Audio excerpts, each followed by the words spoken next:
I am super, super excited to be back in the chat room with you guys, my 94.7 FM family. I tell you, I thank you so much for coming back every week. You do this every week. You come back and you spend this hour with me.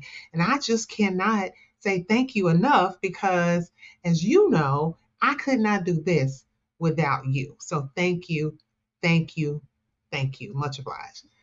We have a great show ahead. It's a wonderful show lined up for you today. As you know, we do discuss topics that impact our communities and our world. Today is no different.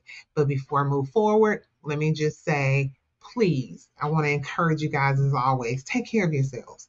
We're not just looking to take care of ourselves physically, we're looking to take care of ourselves mentally, emotionally, spiritually. We've got a whole being to be concerned with. And I want you guys to really put forth the effort to make sure that you're okay in every aspect of your life. And if you need anything, don't hesitate to reach out to somebody. There's somebody that you can call, somebody that you can talk to that's not just looking to go and talk to somebody else, but actually is looking to be there for you. So do that, okay? If you're in need, talk to somebody. All right? As I said, we've got a great show ahead. Wonderful show lined up as we do discuss these relevant topics that impact our communities and our world. As you know, incarceration. It's real. It's a real thing. Some of us have family members that have been incarcerated. We know someone that has been incarcerated. In fact, as of 2021, the state of Tennessee had an incarceration rate of approximately 632 per 100,000 people, according to the data from the Prison Policy Initiative. Additionally, the Tennessee Department of Corrections reported that as of September 2021, there were around 22,000 inmates in state prisons and more than 78,000 individuals that are under some form of correctional supervision in Tennessee. That's including probation and parole. Today, we're going to explore the journey of transitioning individuals back into society after incarceration. Okay, we're going to delve into the challenges, the triumphs, the stories of hope, and just kind of help talk about navigating that path to a successful reintegration into society. Okay, so we want you to join us on this journey to redemption and a pursuit for a brighter future for those that deserve a second chance in society. We have a special guest with us today. Her name is Portia Moore, and she is the CEO and founder of Transitional Reentry Adult Program, and that's TRAP, TRAP, TRAP for short. She is the founder and CEO of TRAP, and she has her own story to share with us. We're going to talk more about Portia and her background and some of the things that she's overcome. And we look forward to sharing this information with you. Maybe something that you can share with your family members or someone that you know, because people deserve a second chance, right? I think we can all agree with that. All right, so we look forward to this discussion, and at this time, we welcome our special guest, Miss Portia Moore, CEO and founder of Trade. I am so, so happy to have you here with me today. Portia, how are you? I'm fine. Thank you for having me. Absolutely. So let's just start here. Let's start with telling the audience a little bit about who you are, because that's going to just kind of naturally lead us into what Trap is and how you landed here. Yes, ma'am. So my name is Portia Moore. I'm the CEO and founder of TRAP. TRAP is the Transitional Reentry Adult Program. And basically, we provide skills training and resources for those that are coming out of incarceration or if they just have an unfavorable charge. That consists of assisting them getting their GED, a vocational education. We offer life skills, job readiness, mentorship, leadership, assist them with housing, gaining health care, and sustainable Mm, employment. So basically, just equipping them with what they need and assisting them in transitioning their mindset to have a more successful and productive lifestyle. that's awesome. How did you land here? Let's talk about how you got here. Let's talk about, your background and what brought you to this moment. Yes, ma'am. So I am a person of reentry also. I have charges from earlier 2000s, but I've currently been in staffing in HR for about 15 years now. And, during those days where I would have to help assist those that have backgrounds, and, all the other recruiters and employees would kind of push them to the back burner and not want to hire them just due to their backgrounds. But Mm-hmm. like I stated, I myself, I have excellent work ethic and I have a previous background. So I feel that others deserve an opportunity also. Yeah, I was saying in the introduction that we should be about second chances, and I know that's your mindset as well. Yes, ma'am. Um, Coming out and being reintegrated into society, um, you were committed to three critical goals. Let's talk about those goals, what they are. Basically, just overcoming those barriers and putting myself in a better situation so that I could move forward.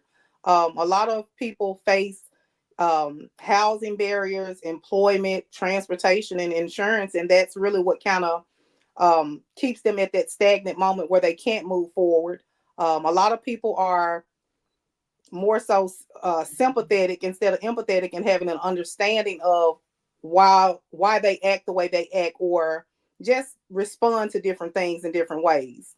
Mm-hmm. We aren't all raised the same, so some people feel like it's like common sense, but it's not, because we all come up in different environments and atmospheres, and that's really what kind of grooms us to how we become as an adult. So when you were in on a drug charge, you Mhm. got out. The first thing you wanted to do was not to return to incarceration. So Correct. it's about avoiding rather recidivism.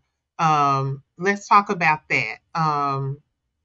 And let's talk about the second thing, to live that new life of empowerment and achievement in reentry. And let's talk about that third thing of devoting your new life to successfully transform those others that have been just as involved. Let's talk about those three things. Yes, ma'am. Yes, ma'am. So, first off, main thing, coming home, you don't want to return back to jail.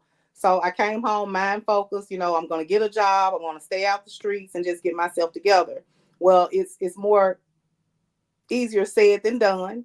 Mm-hmm. I feel that those first 7 years, because in the state of Tennessee, they do require a 7 year background. That is the hardest time of that patch, especially transitioning back into society. So just imagine applying for jobs all day long and you're just hearing no, no, no. That is very Mm-hmm. deterring, and that pushes a lot of people back to what initially got them incarcerated. Yeah. Just not having that support and those opportunities to move forward. So I myself really took that personal and very passionate about that, and assisting them and trying to make that a smooth transition when they come to those steps also, where just trying to move forward, connecting with different people, changing people, places, and things, and just setting their mind for just a new way of life. So, do you have in your program, do you have some kind of support, to offer people that are hearing the no, no, no after no?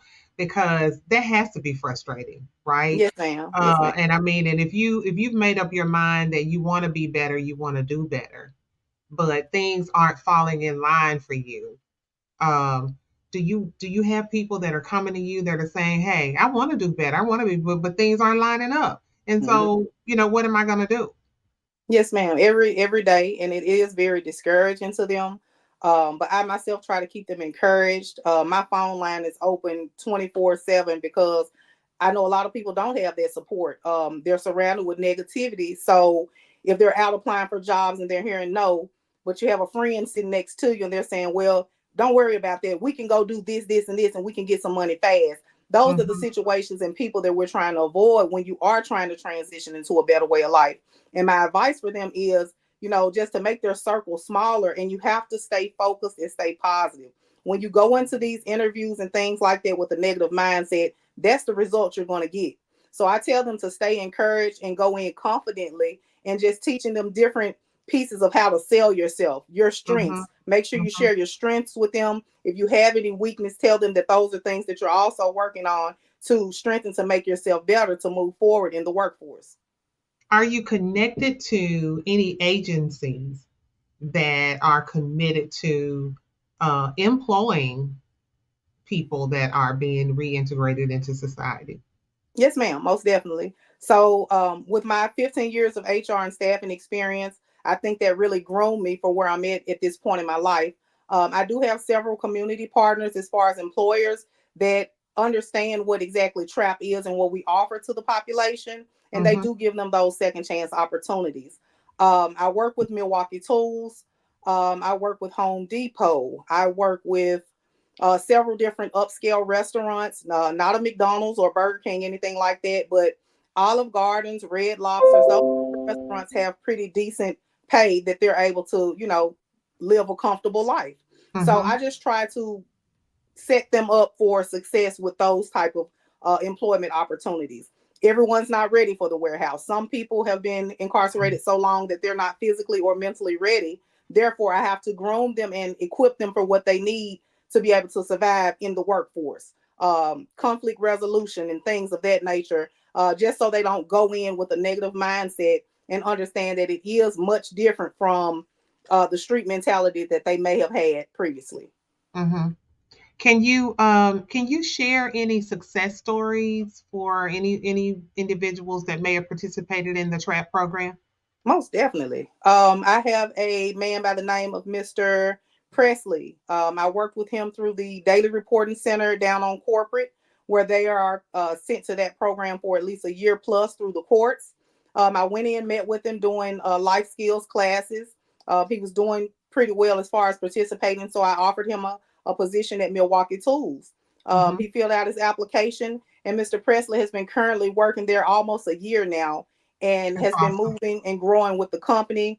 Has 401 benefits, good health care, has his family back in order. And those are the stories that kind of warm my heart and help me to keep pushing to want to continue encouraging them and helping them along this reentry route because, you know, um, don't get paid for this, still waiting on funding and grants, but I'm very passionate about it. I don't let that slow me down from wanting to continue to help the population that I was once in. That's awesome. So there's a benefit to taxpayers for there not being for people not being reincarcerated, right? Yes, ma'am. Yes, Yeah.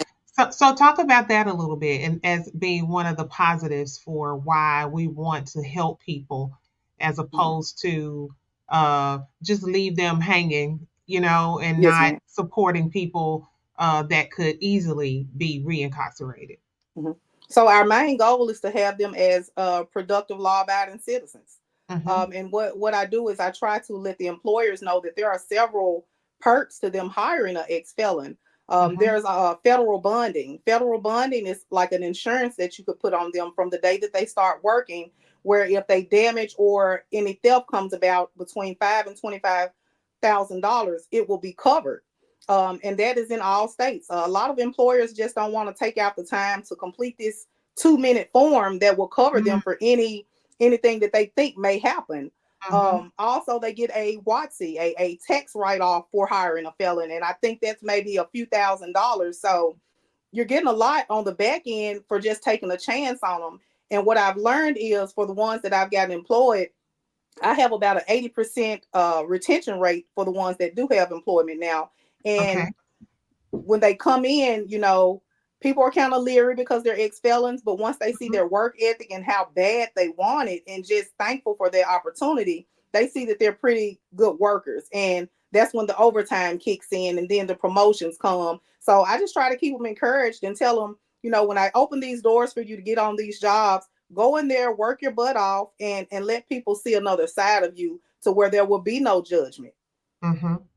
How was it for you, Portia, when you came out? Tell us, walk us through that process when you came out. And I mean, whatever that was, I guess it led you to this moment where you wanted to help others.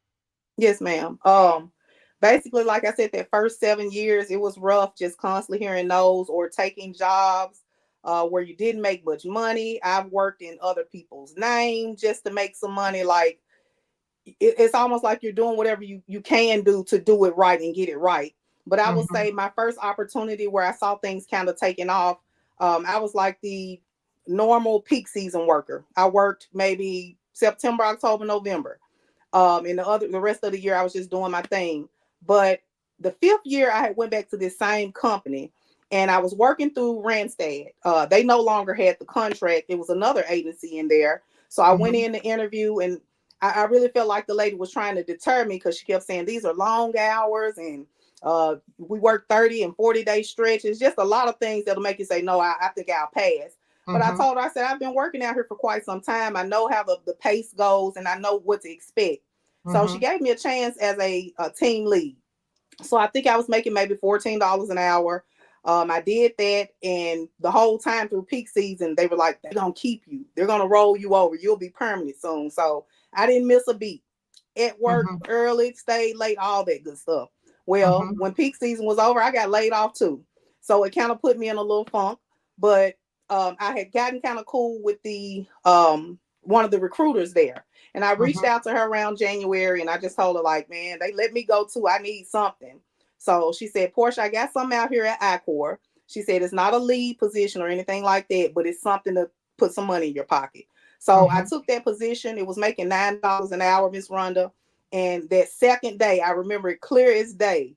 I was about to turn around and walk off that line and tell her, I don't think I can Mhm. do this. It was just too Mhm. strenuous, and it wasn't me. And as I was turning around, she was walking up to me and she said, Portia, we got a position in the office. I want you to come talk to the manager. So Wow. I said, girl, I was about to quit. And I walked on up there with her, and it was actually a crew desk rep position where basically I took the late note, doctor notes, things like that, where they came and checked in late. That bumped me up to like 1350. I was in the office with them where they were doing the recruiting and orientations, things of that nature. So I kind of was getting a feel of things. Well, one of the recruiters got released about 2 months after me getting that position. And Miss Demetria Humphreys, I never forget her. She said, Portia, you want to be a recruiter? I said, yes, ma'am. Mhm. And it's like that's when everything began for me. So I took that recruiter position. I worked there for maybe 3 months. The account manager got fired. Portia, you want to be the account manager? Yes, ma'am. Wow. Bump me up to $28 an hour. So it's like when you go in and you just give it all you got. You soak in all the knowledge. Don't worry about if you're doing more work than the other person. You take that as building your skill set up, and you move forward. And I have not looked back ever since, Miss Rhonda. And I just used my story as a testimony for them to give them hope. Like, you're gonna have hard times, you're gonna have speed bumps, you're gonna hear no, but if you really want your life to be better, you have to have that drive and continue to move forward. And I'm a living testimony. Like, God is good. I Yeah. understand that everything I went through in my life was for a reason. If I hadn't have gotten locked up and in the streets, I wouldn't be doing this right now. And just to know that my story and my going through is helping so many other people. It just Yeah. warms my heart. And I know that I am a blessing to others. And I want to continue doing this because I truly feel that we can build our communities back up. We can build our city back up. But it's going to take a few more people like me that are passionate and, don't have judgment and really want to see others do well. And it can happen. We can clean our city up. Yeah. What an amazing story. We're going to go to break and we're going to come back and we're going to talk more with Portia Moore. She is the CEO and founder of TRAP. We're going to talk more about reintegrating individuals that have been incarcerated back into society. We'll be right back in a moment on Doctor to Doctor in the chat room right here on 94.7 FM. And we are still here on 94.7 FM right here in the chat room on Doctor to Doctor. I am here with Ms. Portia Moore. She is the CEO and founder of TRAP, a program which helps to easily integrate individuals back into society after having been involved in the justice system. So you were talking about earlier, not having the all of the necessary funding, but you're still going. How are you still going? Like, how do you keep this up and and survive, right? I mean, you got to make it, other folks got to make it. How are you doing this without all the necessary funding? I know I have a lot of people depending on me, and that Mhm. really gives me the energy and drive that I need. I currently have about 720 people that have enrolled since February of last year. Oh, Um, wow. Half of them are, I will say, are active in coming to class and staying in communications with me, and Mhm. they're dependent on me. I know they Mhm. don't have anyone else, and I'm just dedicated. I know when you do good, good's gonna follow. I know God got a blessing for me.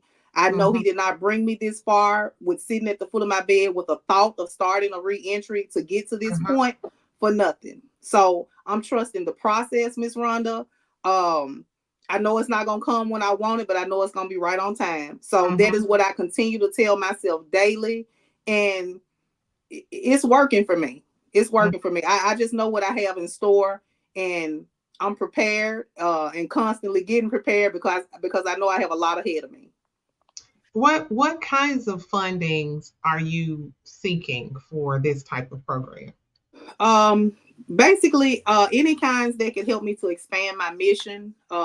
We're seeking to get a building. My capacity is so large. Currently, I have like partnerships with different organizations that allow me office space in their building, but everyone Okay. wants their own. Mhm. Um, but yes, ma'am, I just need to grow my programming. We need computer labs. We need all kind of things just to make sure that this is a successful transition for them. Right now, yes, I am doing what I can and it's working, but can't do too much without funding. So looking for like grants, any contracts. I teach job readiness, life skills. I am a certified life coach. So I know all of those are components of things that can be maybe a fee for service type of thing. And that would generate some income and revenue for Mhm. my nonprofit. So anyone that's wanting to sponsor, we're always looking for sponsors, vendors. We have an upcoming event that I've been taking in different sponsorships and vendors for, and just anyone that, like I said, shares this vision, and wants to see a better place and see people do better. Yeah, I was going to talk about that later, but I think this is a great segue to talk about the upcoming event, the walk to reduce recidivism. Yes, ma'am. Let's talk about that a little bit because we've been kind of announcing that. Let's talk about that. Tell us about it. Tell the audience about it. So TRAP will be hosting a walk to reduce recidivism on June 8th. It will be at Shelby Farms from 10 to 1. Our tickets are $12 on Eventbrite. You can also pay in person. But I just wanted to let the city know that there are so many people that are intentionally wanting to reduce recidivism. It's harder for a lot of the population just because of all of the pushback and barrier stigma that they receive, but I just want the city to see if I can bring all these people out to walk to reduce recidivism. If they can meet me halfway with housing and Mm-hmm, employment opportunities, mm-hmm, this could really work and we could make a change. That's all that's needed. If we mm-hmm. give them the tools that they need to equip themselves for moving forward and gaining these opportunities that everyone else can get, it will be a success. Have you just out of curiosity, have you had any conversations with the city leaders? And when we just for the sake of the audience, when we say city, we're actually talking about Memphis because we cover different areas. So I just Yes, wanted to ma'am. be clear that we're talking about Memphis. Have you had any conversations with the city leaders about the work that you're doing? Mhm. There's so much going on around us in the city of Memphis. The Yes, crime, ma'am. there's an uptick in crime. A lot of it seemingly is coming from some of the younger Yes, population, right? And programs like this, I'm sure you're geared towards prevention, right, as much as you are intervention. So, have you had any of those conversations with folks to talk about how what you're doing might align with what they want to do to yes, better the most city? definitely. Yes, ma'am. So I have spoken with some of the city officials, usually the ones that I come in contact with at different events that I do, resource Mm-hmm, events, expungement clinics.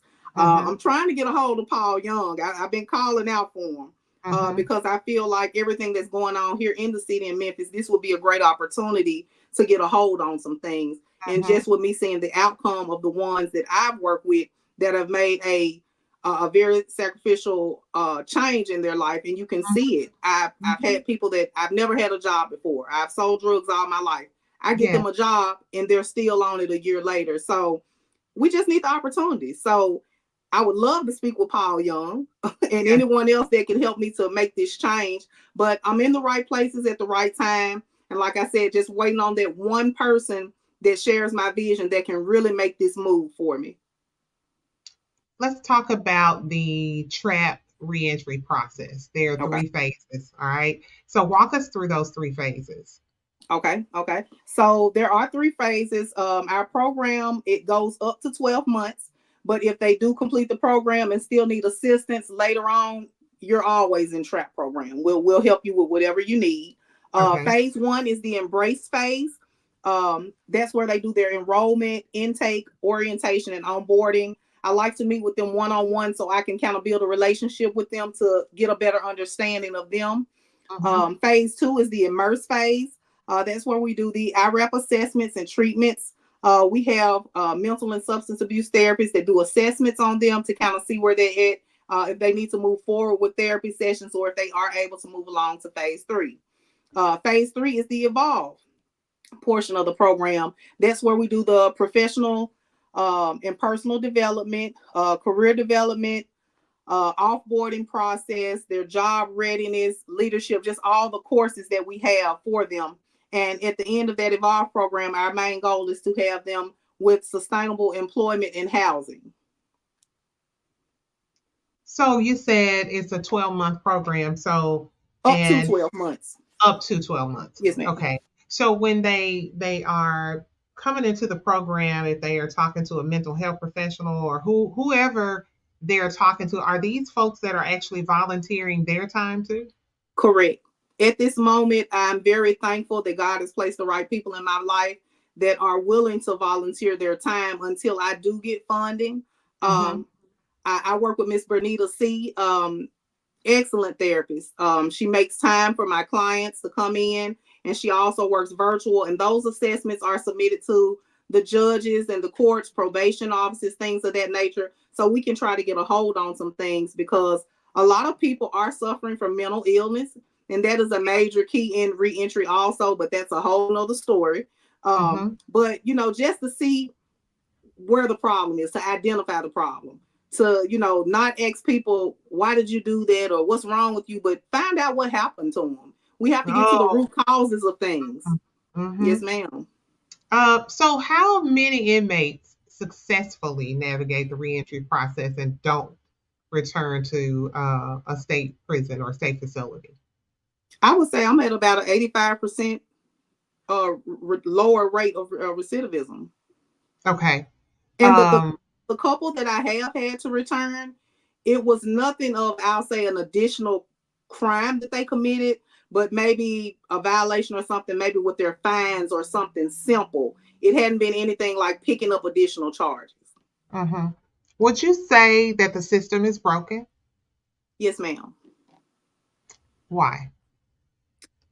Honestly, I feel like we are set up for failure. If Hmm. you don't have that third eye to really pay attention and see what things really are, you will fall into those cracks. And that's what I try to tell my participants. Like, a lot of things they have set in stone for you to fail. And you just have to know how to move around that and elevate yourself. And that's why I tell them, equip yourself. If you've been incarcerated and you've gotten your GED, but you have a felon, why not go to get you a vocational trade? If the Hmm. government's gonna pay for it, why don't you want to try that? So I try to instill that in them also. Like, yes, it's something different, but try it. You never know. They can join HVAC, CDL, collision repair, anything like that. Because I do have partnerships with TCAT, Tennessee College of Applied Technology, Hmm. and working on partnerships with Southwest Community College. So the resources are here. They are just not aware of them and need someone to direct them to them and give them the knowledge and information they need to move forward.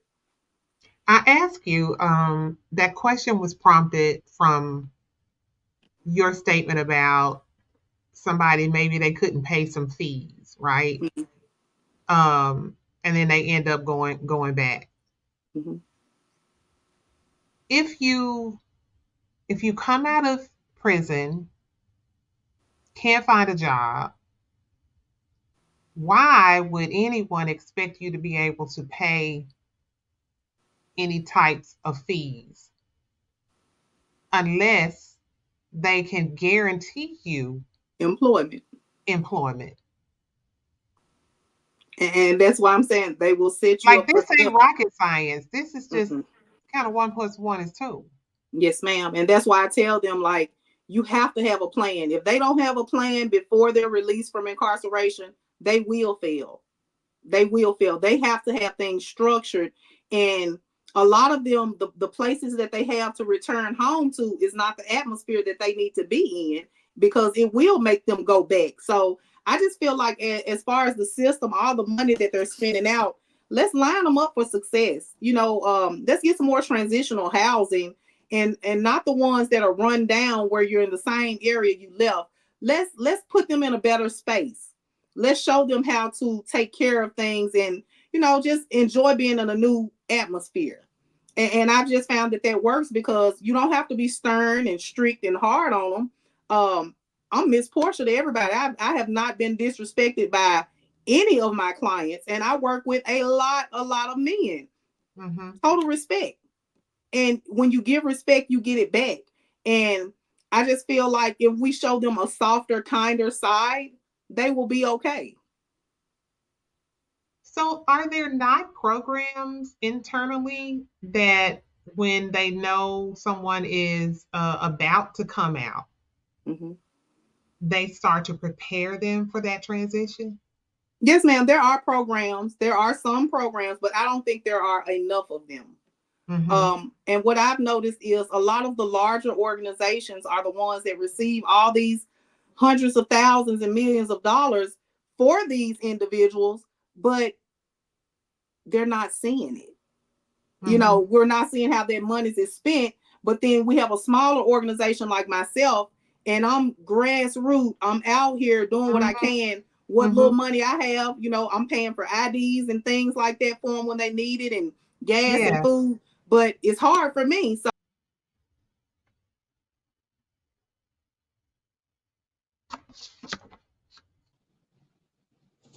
Okay, I think we're back. We had a little few technical difficulties. So you're saying that there are programs that that are on the inside, but there are not enough of them. Mhm. Are these programs though that are they effective? I think that would be the word I would ask. Are they effective? You know, would you say and it could be because of how long the programs are, or do Mhm. individuals actually spend enough time, right, in these programs? Do they have the same kind of resources and services that you offer, Mhm. or is it just a little, you know just a little slap on the hand of something and then they send them on their way, right? Or is this Mhm. really something that's beneficial to the inmates? Yes, ma'am. Like I said, there are some programs that are more effective helping them, but there are a lot of them that are really lacking in a lot of places, such as, like I said, about the housing. Some people can't be released if they don't have housing to go home to. Mm-hmm. And if you're not trying to return to that same environment, that puts another stress level on you, because you're sitting here, you could be home, but you don't have a home to go to. So I just think that there's a way that they could better structure like some housing for them. Just with the government assisting them, just help them out with the housing, at least for a certain amount of time, so that they Mm-hmm. can get on their feet. Now, Mm-hmm. I know that there are some situations where I believe the state will pay for maybe 3 months of housing for them, and after that, they'll have to kind of fill in the gap and go on and take care of everything themselves. But like I said, a lot of them just need some guidance. They don't have anyone to tell them these different things of how to orchestrate and line these things up for themselves. Mm-hmm. It's interesting because I had someone on the show that came out, and a friend provided them with transportation, family provided them with somewhere to stay. You know, let's talk about family involvement. Like, Mhm. how important is it to have family involvement? And I would imagine that's kind of a catch 22 thing, because I've heard you already say that some of them don't need to go back to their initial environments, right? But seemingly you need some type of support system. You can't go do years away from the regular population, Mm-hmm. right? I mean, the person that I'm thinking of that was on my show even talked about how much technology had changed by the Yes. time, Yes. they got back home, right? Like what it looked like when they went in versus what it looked like when they got out. So let's talk about, how important it is to have the right support system, and whether that's family or otherwise, and how can we make that happen, for every individual, right? Mm-hmm. Like, they may not have the family, okay, but there may need to be some friends available, or maybe some agencies such as yourself, but Yes. people need some type of support system. We're going to talk about that, but we're going to talk about it when we come back from break. We are at another break, and we will be right back on Doctor2Doctor in the chat room on 94.7 FM in just a moment. We'll see you in a minute. And we are back on 94.7 FM. I am here with Portia Moore. She is the CEO and founder of TRAP. That is Transitional Reentry Adult Program. Did I get that right? Woo, You got look it. at me. So before break, we were talking about family involvement, right? And it Mm-hmm. seems it seems family involvement, like I've been in the educational system, I've taught, I've no matter where you go, this element of life is so important when you have family support. And sometimes it's not blood, it's not biological, Mm-hmm. right? But Okay. it's family nonetheless. So let's talk about how important that element is to this process. Yes, ma'am. Family and a support system is very, very important. And like you said, it doesn't necessarily have to be blood family. Mhm. Sometimes it can just be a close family. I mean, a close friend. Basically, you need someone to pour into you. And I use that a lot, telling people that you want to surround yourself with people that pour into you as you pour into them. Just someone that keeps your spirits uplifted and keep you encouraged. And that's a major key to it, because if you're around people that are down and not trying to uplift you, it's going to leave you in that little slump with that crab mentality, and you'll be stuck Mhm. there. So Mhm. we do have different family sessions of therapy where the wife, the kids can come in too, so they can have an understanding that dad's not the same anymore. I mean, it's still him, but there are a lot of things that have changed that, may push buttons for him or trigger him just from being incarcerated. We have to understand and realize that they have been detained. A lot of them are on 23-1 lockdown, so you're not used to all this movement and Explain activity. explain 23 and 1, just for the Okay. sake of the audience. Okay. Okay, so 23-1, that is like the lockdown hours. So you will be locked down 23 hours of the day and out for 1 hour. In that 1 hour, you are expected to shower, eat, and maybe get a phone call in. So a lot of the inmates are experiencing that right now. And that's where a lot of their frustrations come in. Because if you could only imagine being confined in a room majority of the day, probably can't see a clock to see what time it is, and just all the stress that you have on your mind anyway, it will cause you to be aggressive. So, the 23-1, I know usually they do that when there's an issue going on or in max, but everybody can't handle that.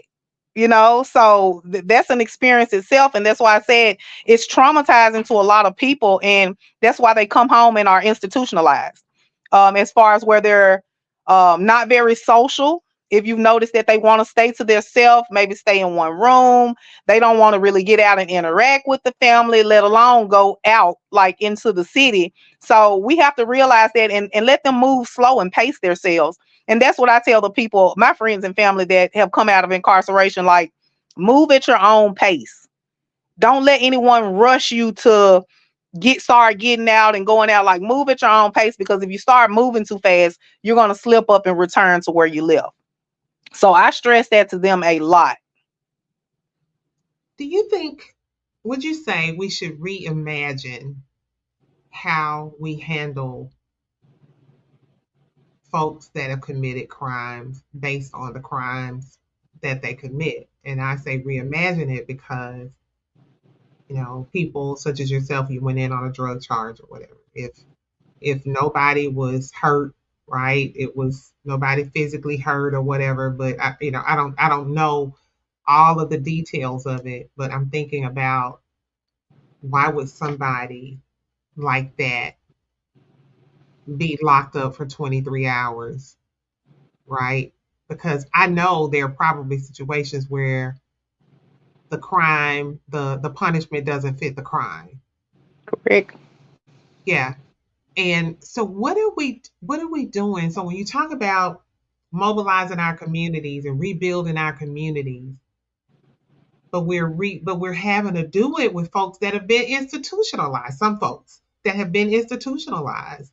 Some folks that have been so traumatized and that are so easily triggered and may not be able to function at a level, that we would need them to be, in terms of rebuilding our communities and our society. Like we've got a lot of work to do. We do. We do. Yeah, we've got a lot of work to do. And I don't know from your perspective, where does that work start? Who does it start with? For one, it's going to start with them themselves. They have to want it bad enough to do whatever they have to do to get them where they want to be in life. But they do need a support team. They need Mhm. programming. They need mentors, someone to guide them along this way of this new road. We have to realize this is new for them.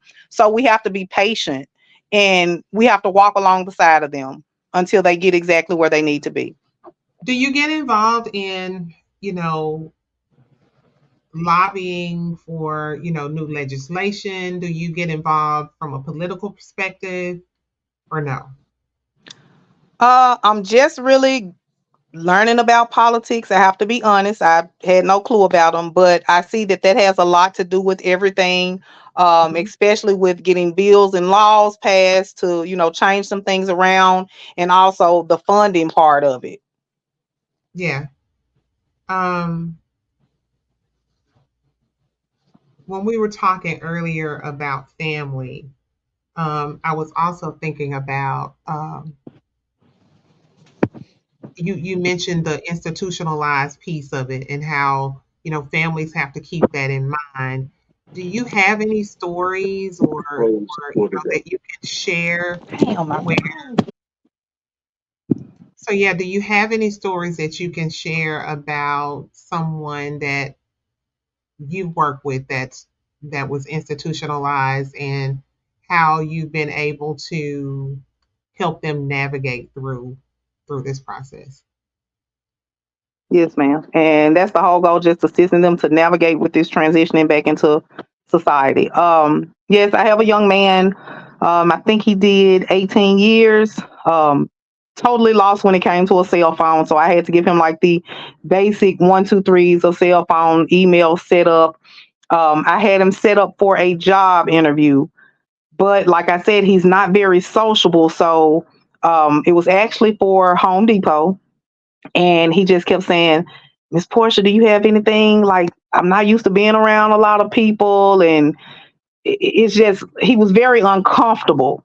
And that job was going to be paying very well, but it's like he just kind of wanted to downsize and do something else. And he said he wanted to work either like a dishwasher position or a cleaning position. And, I was just trying to tell him, like, don't shortchange yourself from these opportunities that could be of more value to you. But I had to realize that he has to move at his own pace, and it's going to be something that's gradual. So they do have to take baby steps, and that goes into me saying sometimes they're not always mentally or physically ready. So that's the part where even with him going through the programming with the professional growth and development and the job readiness, he still wasn't actually ready to be in public and around other people, and a lot of them are honestly afraid of that. um So what do just you because do? there's, you have to work with them. It's just a process that you have to go through, because that's nothing that you could rush. So just working with him in baby steps. I have found So him I'm some saying, employment. are there then, so I'm thinking about income, or, what ways, how are they supported while they get ready? That's the thing. There is no support. There is Mm, no support because it's really all on them. He's currently in the federal halfway house right now. So he has a little time to get it together, but they only allow them a certain amount of time to be there and not get employment and this, and this. So that's why I said it's very important to have that pre-release. They need that before they even come home. They need to have a yeah, lot of things lined up, like programming that I feel needs to be mandatory. It needs to be yeah, mandatory. If you've been incarcerated for over a year, it's no way you should come home without a GED. Set them up for success. Don't let them just sit there and get comfortable in doing nothing. You have to keep your mind moving. You have to, because when you get to that sustained spot in your life, it's like you're gonna get stuck there. And when you come home and everyone's telling you, okay, get a job, do this, do that, it's too much on them. It's too much of a responsibility. And they look at it as, I just got out. um my child's mom is asking for money already. I hear this all the time. Fresh hmm, out, no, they don't have a job. They got to get their mental together, but everybody's hands out. I need this, I need that. When you gonna do this? When you do that? So you have to think about it. They're just coming home. They run into all this stress, and people are asking for different things, and they haven't even gotten themselves together. So what I do is, when we have these family therapy sessions, or when I actually meet their family or whoever their support team is, I ask them, do they have that patience to kind of work with them before you start asking and demanding things? Let them get itself together. And that'll cut a little stress off of them, but that is very hard for them. I've noticed that on several occasions. it seems like then there are cases where family members are expecting them to go back to the old life. Like, Almost. I mean, how would you walk out of prison with money to give, unless No way possible. unless it's gonna be fast money, right? Hmm. Yes, Uh, ma'am. And a lot of the guys have really humbled themselves because they've come from a background with having excessive money. But to show how bad they want it and want to do right, I've seen guys that told me, I went in with, they took $500,000 from me or whatever, and they'll come home and humble themselves. Miss Portia, I'm gonna take this job at Wendy's. If that's mm, what I gotta do, I'll go to Wendy's. If they don't want to wait on the interviews and the process that I have, they'll just want to get something, and they look at it as, well, they were paying me 17 cents an hour in prison, so I can work for $8 or $9. And I try to tell them, like, oh wow. don't do that. Don't minimize yourself. Like, I want you to be able to come home and make $15 to $20. If you guys skill yourself up and equip yourself with what you need, you don't have to belittle yourself to take those twos and fews as far as income, because that'll put you in a space to where you feel like you should go back to what you're doing. So Hmm. again, I just try to offer them those opportunities that are worth their while, that'll make them sit down and do what they need to do as an adult. So back to the prisons actually doing something to get people ready to go back into society. Are there not individualized assessments done for each individual to determine what their needs might be? I mean, whether it might be behavioral health. We Mhm. know everybody's going to need a job. I mean, but for those people that are more severe, like what you talked about, being institutionalized and all of that, that person to me not only needs transitional housing, but during that transition, they need some place that they can go and talk to a clinician, on a regular basis. And like you said, Mhm. get their minds right, right? Yep. And I We just think, pretty I much think, have to snap them back into reality. That's the main thing. yeah. So talk about how you measure the effectiveness of the Hmm. impact of trap. How Yes, do you ma'am. So, are you keeping up with things? Are you do you have some real life data? Are yes, if ma'am. somebody walked up to you today and say, "Hey, here's a grant for $1 million," but you're gonna have to be able to show that you've been effective at this work. Most definitely. Most definitely. So I do have all of my data as far as those who have obtained their GEDs, their vocational trades, um, housing, employment, everything is documented. So yes, ma'am, I do have all data. Okay. Let's talk about just looking ahead. Like, what are your goals and priorities for the future of your program? Let's talk about that. What do you I see? would What do you say my foresee? main goal, look, let me dig that vision board out. Okay. Um, I expect for TRAP to be in other states within the next 3 years. A lot of people tell me, well, Portia, that's a big step. But, I see what God has done so far, and I know He's not half stepping. So I can see that happening. I do get people that reach out to me in other states. So that's Mhm. just a confirmation for me that it's coming. So that's my main goal, just to build my staff up, get my own building, and then start working on places outside of in the Mid South. Have you collaborated with anyone from other states, people that have reached out to see how, if maybe you guys came together, you might move forward much quicker?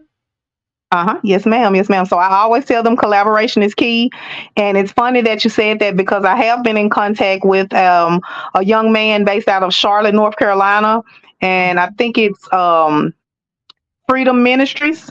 Mhm. And he was also incarcerated and started a nonprofit. And he mainly focused on um, purchasing property to build up housing for them. So that is major. I'm expecting him to come see me here in Memphis next month so we can discuss some things. But that's what it's going to take. If all of us can share different ideas that are working where we are, Mhm. we can do this. We can do this.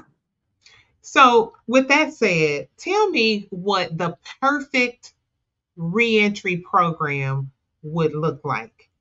What tell me all the components of the perfect reentry program. Perfect reentry program would start with the pre-release and just getting them lined up with their housing and everything coming home so they wouldn't have Housing. those barriers and stress. Mm-hmm. And just having them to come home. I think everyone needs a mentor. Okay. Everyone needs a mentor coming home that can instill in you the proper things that you need to, just have a positive mindset and moving forward, and just someone that you can lean on outside of the normal company that you keep, Mm-hmm. just to keep you on top of things.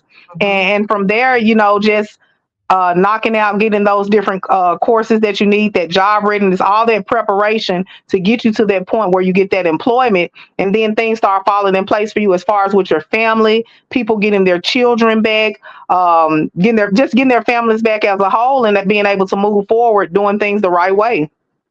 And of course, trauma informed care, because Yes, whether you did 1 year or 18 years, you you need said therapy.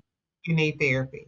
Yes, man. Yeah. It's very traumatizing. And like I said, just the things that you see going on around you when you're incarcerated, because I remember things clear from when I was there and just reminded me, I'm not going back. Just things Mm-hmm. that you don't want to deal with, things that you're not trying to get comfortable with. And that's what I think a lot of them kind of fall short. They get comfortable when they see that they have all that time. Why should I do this, this, and this? I can just sit here and, just go along with what's going on. But they see all kind of things while they're incarcerated. People are raped. People are getting stabbed.